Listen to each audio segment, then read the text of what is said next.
This week on eNEWS, how a lack of regulations in Alberta is making it hard to find a place to live for pet owners, how one Lethbridge organization is hoping to put a stop to bullying, and how the Lethbridge Hurricanes are dealing with injuries.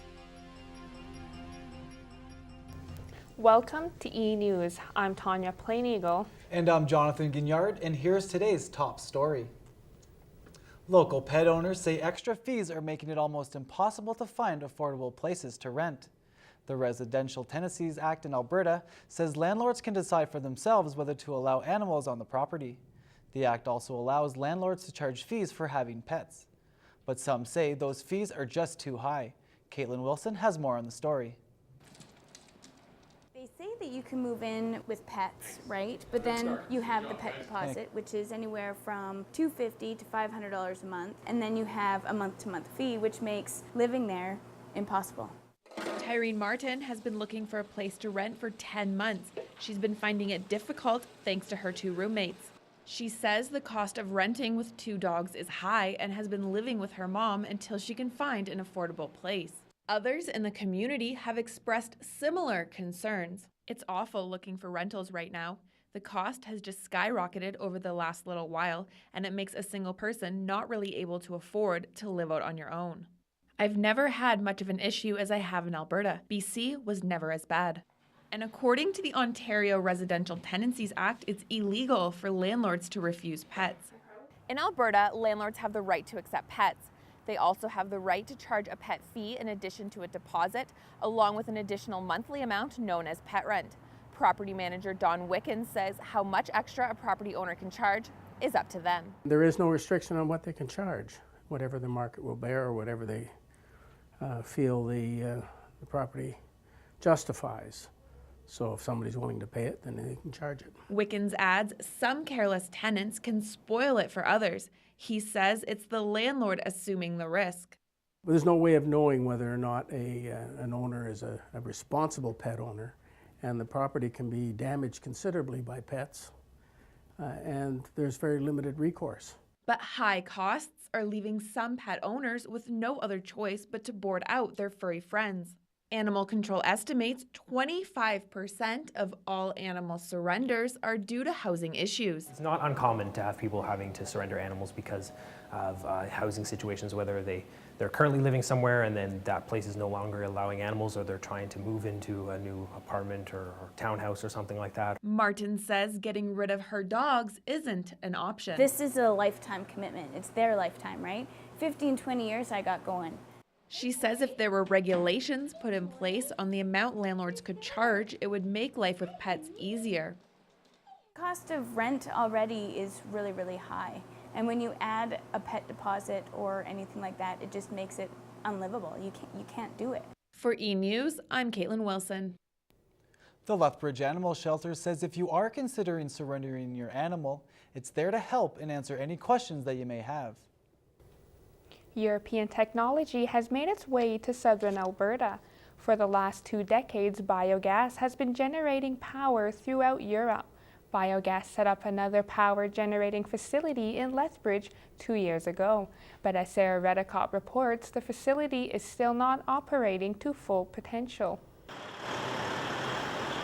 The hum of these engines carry waste that will soon become the hum of electricity. This is Lethbridge Biogas, and it's in the business of renewable energy. Lethbridge Biogas picks up manure and organic material from local agricultural operations and grocery stores. The products are disposed into anaerobic digesters that process the waste and capture methane gas. The gas powers a large engine which produces electricity that is distributed to the power grid. Operations Director Stefan Michalski says Southern Alberta has the waste biogas needs to run the facility. From the material that we all want to collect and process, this is a natural place to start because of the largely agriculture-based industry. Michalski says there aren't enough local industries interested in using biogas as a means of waste disposal. Lethbridge Biogas has the capacity to power just over 4,000 homes. However, currently, the operation is only powering around 1,500. In order to operate at full capacity, the plant needs more operations to use the facility for waste disposal. Richardson Oilseed Limited is one company that has realized the advantages to using biogas. Operations manager Dave Shannon says biogas saves them on landfill costs. More importantly, though, it's better for the environment. And as industry, I think we have to be have an increased awareness of the environmental impact that we're having. Mikulski says that Lethbridge Biogas is currently in line with climate change goals. The facility doesn't release any methane gas into the atmosphere. Also, the waste that comes to this plant doesn't end up in our local landfills. For eNEWS, I'm Sarah Redekop. Landfill costs remain relatively low in Lethbridge in comparison to other cities in the province. Mikulski says this may be one reason they have had difficulty encouraging companies to alter different methods of garbage disposal. Alternative energy has been a hot topic with Alberta's new government. Craig Kamba was able to sit down with an instructor with the college's wind turbine technician program to find out how a new mandate is affecting the program.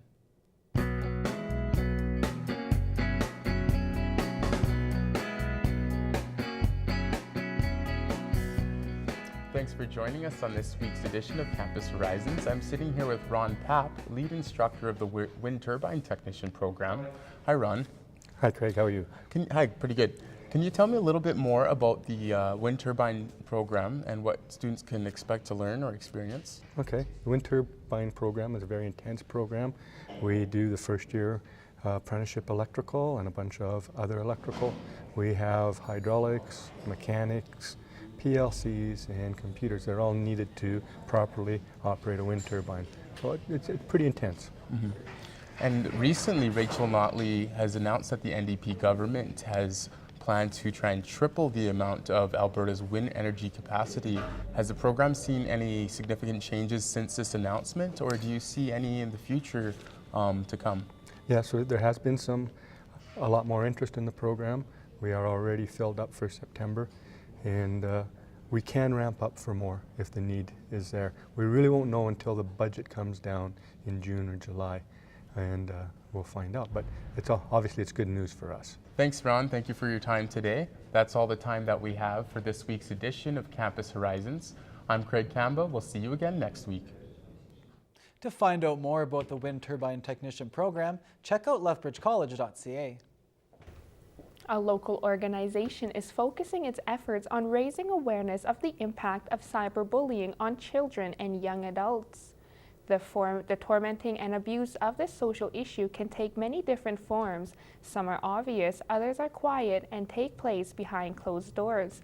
We go to reporter Megan Williams, who is standing by with more on the story. Megan? Thanks, Tanya. I had the opportunity to go out into the Lethbridge community recently and have a look at what local organisations are doing to shine a spotlight on this sometimes serious disease. Cyberbullying. The hidden virus that doesn't discriminate is affecting schools and workplaces the world over. This quiet form of abuse is often seen in young adults. Being able to send emotionally scarring messages from the safety of one's bedroom is something that Lethbridge youth organisations are taking a stand against. We offer a program called Byron Dent is the Youth Services Director with the Lethbridge Boys and Girls Club. Dent says he often hears shocking examples of cyberbullying from the youth he works with. You have Facebook groups that are targeting people, you see harassment in gaming, and just basically we live in a digital world, so wherever there's a digital society, you're going to have abusers and victims and bystanders just like in the real world. Each year, the Boys and Girls Club of Lethbridge choose to focus their attention on one specific anti-bullying facet. This year, they chose to focus on the LGBTQ youth within Lethbridge. Spreading awareness and education came in conjunction with their own event called I Stand Against. The event is held annually and is held on International Anti-Bullying Day. Event attendees Manisha Neopani and Susanna Barisa believe that people should be embraced for their differences, not discriminated against. And if everybody was the same, then it would just be boring. Like, everybody will look the same, they'll wear the same thing, and it'll just be boring. Locally, the international movement can be seen by wearing the colour pink. Lethbridge College shows their support by holding Pink Shirt Day. LCSA Events and Communications Manager Tana Mercer says if you're a victim of bullying, there's a number of resources available on campus to help, including the Chappelle FGI Health Benefits Program. We always have an open door policy. We're looking at implementing a peer support program. That has been a really big push for us recently. Megan, any advice on what to do if you see someone being bullied?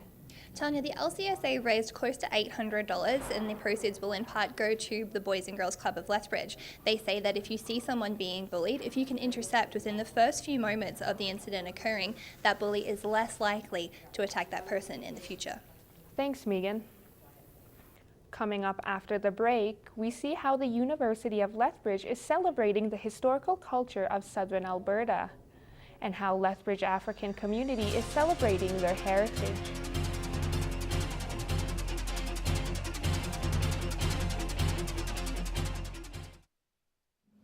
Okay, when I get this reading done, I need to study for math, then time for work.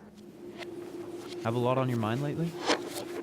1 in 100 people are affected by schizophrenia. They know. Give up. Listen to me. Give up. You're an idiot. Hey. They know. Listen to me. You will fail. Hey. You will fail. Listen to me. You're an idiot. You are going to fail. There is help, and there is hope.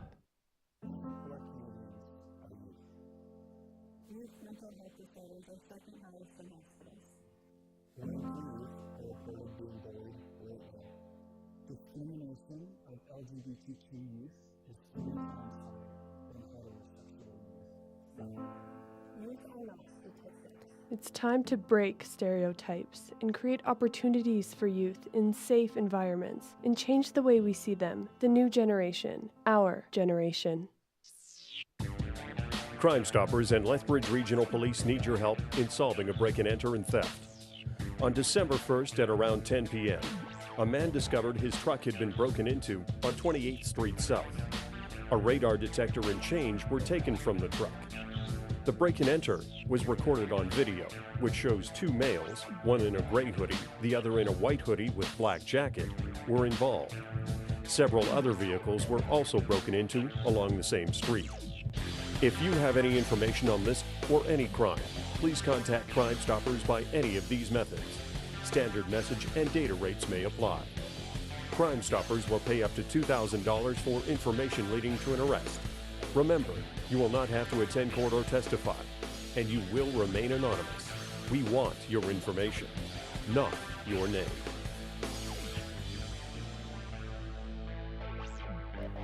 Welcome back to eNEWS. The Lethbridge YWCA is helping young women look their best as they get ready to celebrate their high school graduation. Attire to Inspire allows people to donate gently used graduation and prom dresses to be reused by those in need. With the slow economy, the event hopes to ease the financial burden on graduates. Aaron Haugen had a chance to see how the Y helps make grad night one to remember. An old dress became a new treasure at the YWCA's Attire to Inspire. As area high schools get ready to graduate the class of 2016, the costs of dresses and makeup can prevent some young women from attending.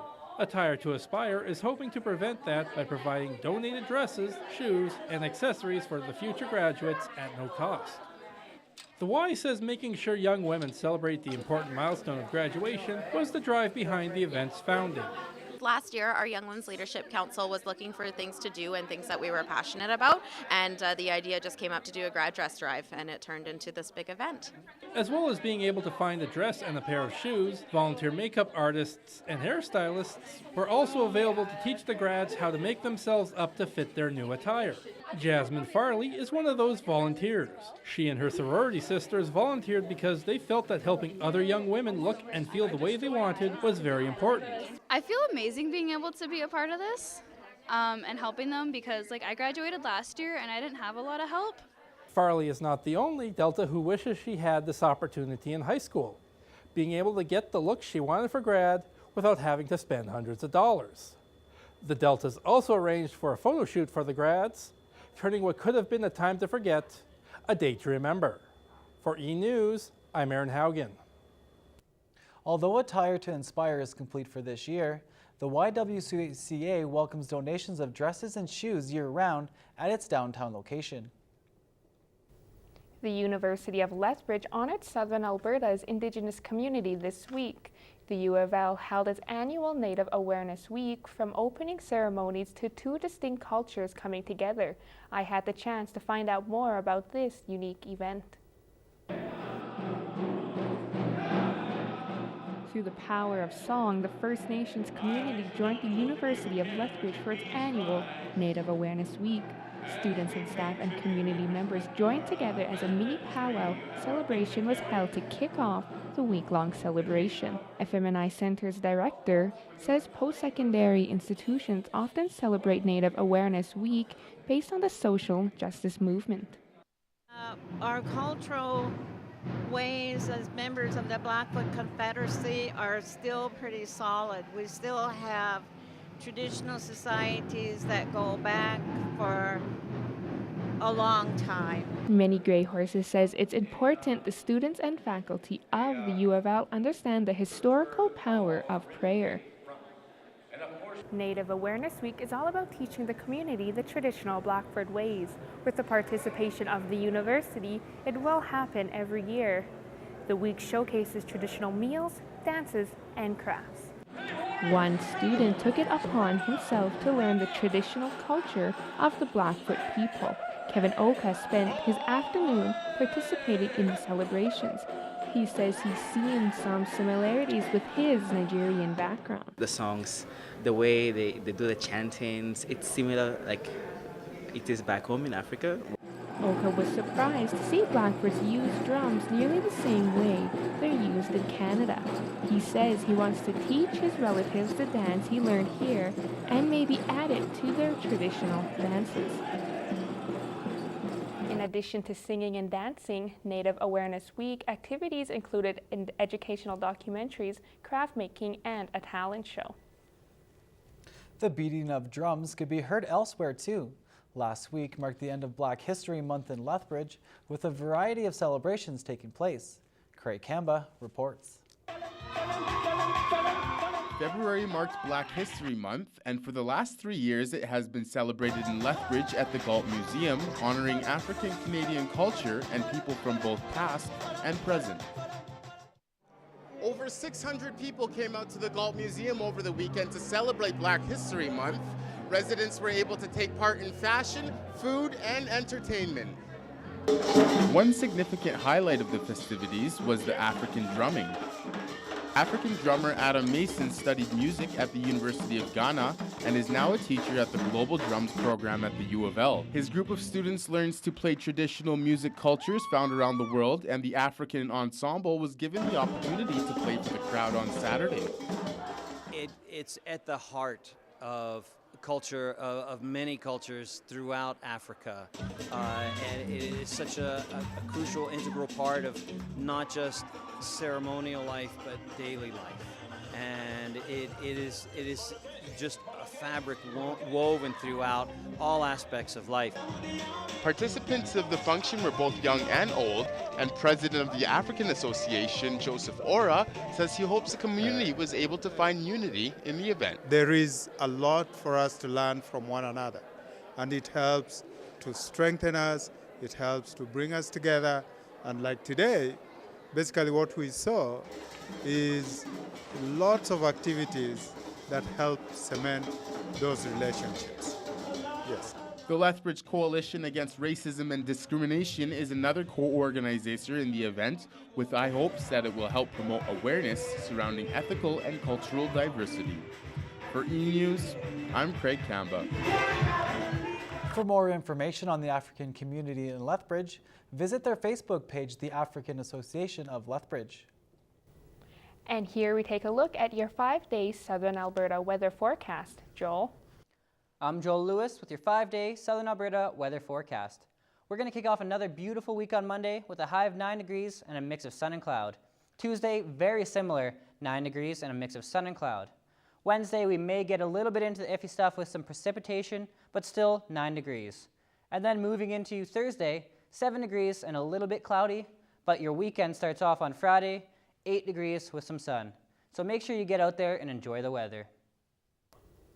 Thanks, Joel. Coming up after the break, how the Lethbridge Hurricanes are gearing up for an overdue return to the WHL playoffs, and how the Kodiak men's team is preparing to capture a provincial title.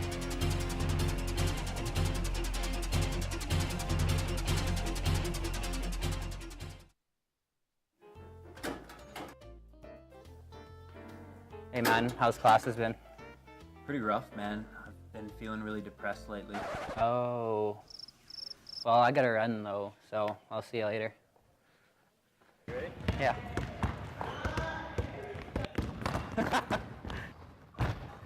Oh, nice man. If you or someone you know is suffering from mental health issues, call 403-329-4775 for help. Hey there, ladies and gents. I'm Chris Hodgkinson here to show you what you might have missed this week on Lethbridge Campus Media. LCM is gearing up for its first round of radio shows coming up this week, where our hosts will be airing their personal half-hour episodes. In print and TV news, we have Caitlin Wilson with a story on how renting with pets can be a local struggle. We also have Sarah Redekop covering a story on a new green energy source that needs more attention. Jonathan Gennard will be following the Hurricanes playoff race. And that's your LCM update. Check out all this and more over at lethbridgecampusmedia.ca.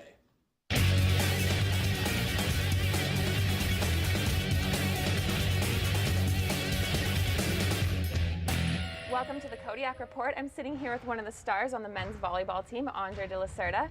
Now, Andre, you were just recently named as part of the ACAC All-Star team. Yeah. What does it feel like to receive the honor? Yeah, I was really happy about it. So we had the banquet on the day before we started provincials, and I had a really tough year managing sports, soccer and volleyball. Really tough time with a lot of classes, taking 6 classes and everything. And I didn't expect that the result would be as good as it was. Like, I know I could have done better, but like, I'm not satisfied, but I was pretty happy with the award. Now the team finished with a 13-11 record in the regular season, good for 3rd in the South Division. You made it to provincials for the 2nd time, but you didn't quite get the results that you guys wanted. What were the struggles that you faced? Yeah, I'm not gonna say that I'm not happy with the result. Like, I know our team did a good job during the whole season. We developed a lot since the first day of practice until now, but I still think that we could have done a little better. So I'm pretty excited for what this group can do in the next years, and I hope next time we make to the semifinals and make to the finals and go to nationals. So what comes next? Are you coming back? I hope to find out in the next months. I'm really excited to see what happened with my life and my volleyball career here in Canada. I develop and learn a lot in those 2 years that I'm here. And yeah, I'm excited about it. If I stay here or if I go somewhere else, I'm pretty excited. Well, thanks for being here. That's all the time we have for the Kodiak Report. See you next time. Welcome back. The Lethbridge College have hit the road and are off to provincials. The Kodiaks finished up their regular season last weekend with a 98-64 victory over the Ambrose Lions. The Kodiaks ended the season with a record of 15-6. Cole Swear caught up with the team to see how the team prepared for their playoff journey. In basketball, like most other sports, communication is key. It seems that all the yelling has paid off for the Lethbridge College Kodiaks, as the men's team has been shipped off to provincials. The Kodiaks ended the season tied for 2nd place in the ultra-competitive ACAC South Division, just 2 points behind the 1st place Red Deer College Kings. Power forward Morgan Gunderson says the main thing the Kodiaks need to focus on is shutting down the other team's power players. We've had struggles when another team has a really good player stopping individual players. And so come playoffs, there's going to be some really good players that we have to face, and we're going to have to stop those guys. One way that the Kodiaks are shutting down teams is by becoming more aggressive. 4 weeks ago, coaching staff made a decision to start more concentrating on Kodiak basketball, which is our pressure defense, transition, getting steals, pushing the ball up the floor.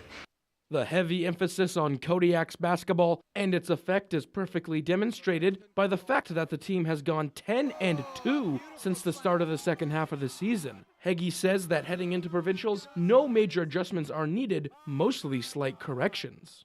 Just mostly at this time of year, tweak a few things, tweak our defense, tweak our offense, maybe put in some specialized situational plays. With their bags packed, Heggie hopes that slight tweaking is all the team will need to bring home provincial gold. For eNEWS, I'm Cole Sweer.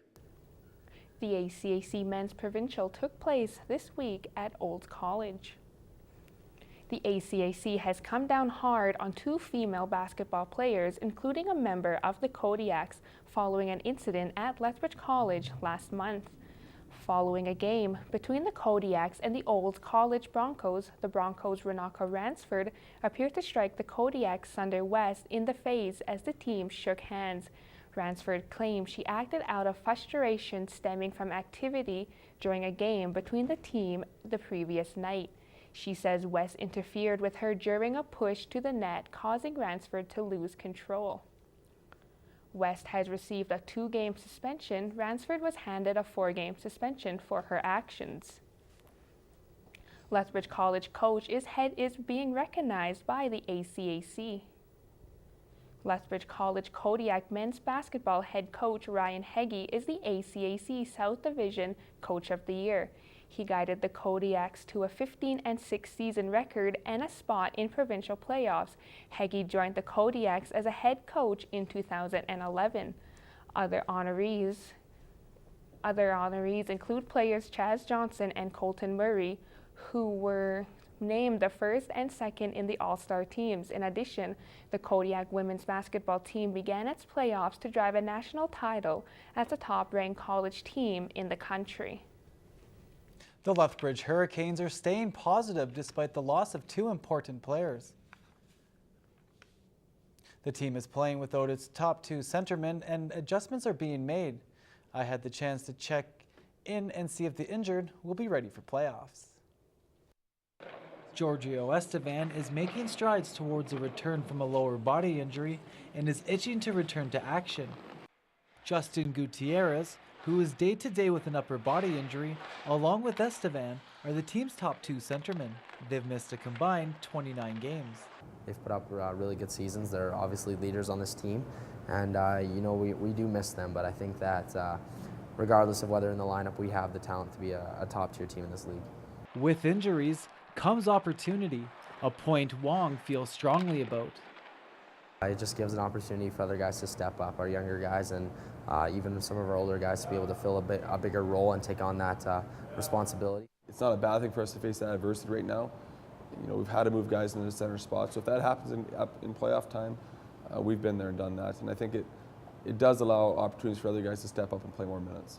The Hurricanes have already clinched a playoff spot, and Coach Kissio is confident that his walking wounded will return soon. We're trying to definitely not rush them back and make sure that we follow the right process and if anything, to be a little bit more caution to making sure they're ready for playoffs. With just under 10 games to go, the Hurricanes are in the hunt for first place overall in the WHL standings. They're currently in the midst of a Saskatchewan road trip. And before we go today, Calgary is hosting this year's Juno Awards. In honor of the event, Amanda Horrocks brings you 5 of Alberta's most recognized artists. It's almost Juno time, and here's some of the best artists to come from Alberta. Paul Brandt, the country artist, breathes excitement for the land he grew up on. His song Alberta Bound has become a provincial anthem.